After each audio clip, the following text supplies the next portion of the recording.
ئێرە دەستگای خێرخوازی بەخشینە. ئەو دەستگایی کە 9 ساڵە جێی هیوا و ئومێدی هەژارانە. ئەمانە خانەوادەی 100 منداڵی بێباوکن کە هاتوون لە چوارچەوەی پرۆژەکانی مانگی ڕەمەزانی دەستگای خێرخوازی بەخشین هاوکاری وەربگرن. ئەم ساڵیش بە خۆشحاڵیەوە ئەو پرۆژانی کە وەکو لە سەرەتای ڕەمەزانە ڕامانگەیان یەکێک لە پرۆژەکانمان یارمەتیدانی 200 خانەوادەی منداڵی بێباوک بوو. ئەمڕۆ بە خۆشبەختیەوە زیاد لە 200ەکە لە ڕێگەی خێرخوازێکی تر توانیمان پرۆژەیەکی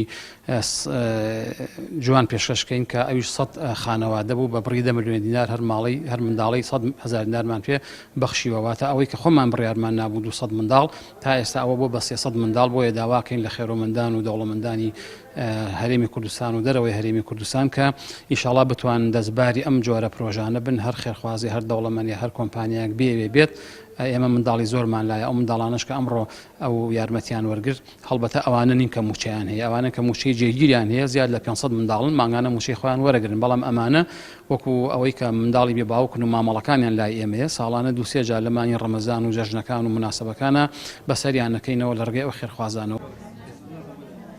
منداڵانی بێباوک و خانەوادەکانیان بە هاوکاریەکەی دەستگای خێرخوازی بەخشین دڵخۆشن.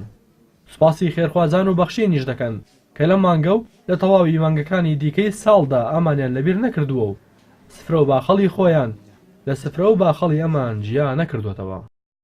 من پێشەکەی دەستخۆشی لە ئێوەکەم چکە ئەم خێرخوازەکەم بڕە پارەی ئەنێرێت بەشی وەکو خۆم بەشی ئێماکە چکەم باوکم نییە و برایکیشم هەیە لە ماڵە توش نەخۆشی ساڵی سیمای بووە و زۆر دەستخۆشی لە ئێوەش ئەەکەم ئیشەڵا هەمیشە نمونەتان زیاد بە.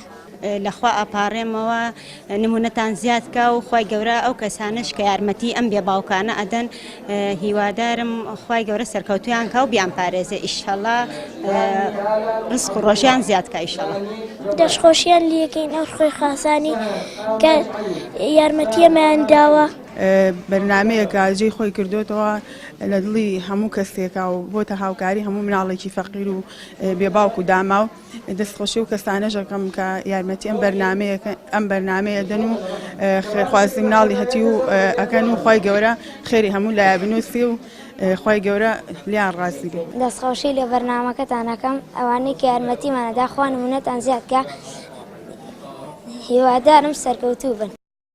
مانگی پیرۆزی ڕەمەزانە کە خێرکردن و ماڵبەخشین لە مانگەدا خێر و پاداشتی لە مانگەکانی دیکە زۆر زیاترە.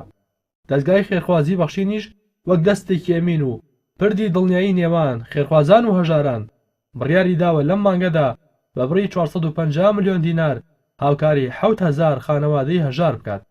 بەڵام خواست لەسەر هاوکاریەکانی دەستگاکە زۆر زیاترە لەوەی کە لە پلانی دایە کە ئەگەر بێت و خێرخوازان و خواپێداوان لەو ماڵ و سەرۆت و سامانەی کە خوددا وەک ئەمانەتێک پێی بەخشیون دەستیاوکاریان درێژ بکەن ئەوە منداڵانی بێباوکیش وەک منداڵەکانی خۆیان ڕەمەزان و جەژنەکان بەڕێ دەکەن و ئازارەکانیان کەم دەبێتەوە و برینیان ساڕێژ دەبێت.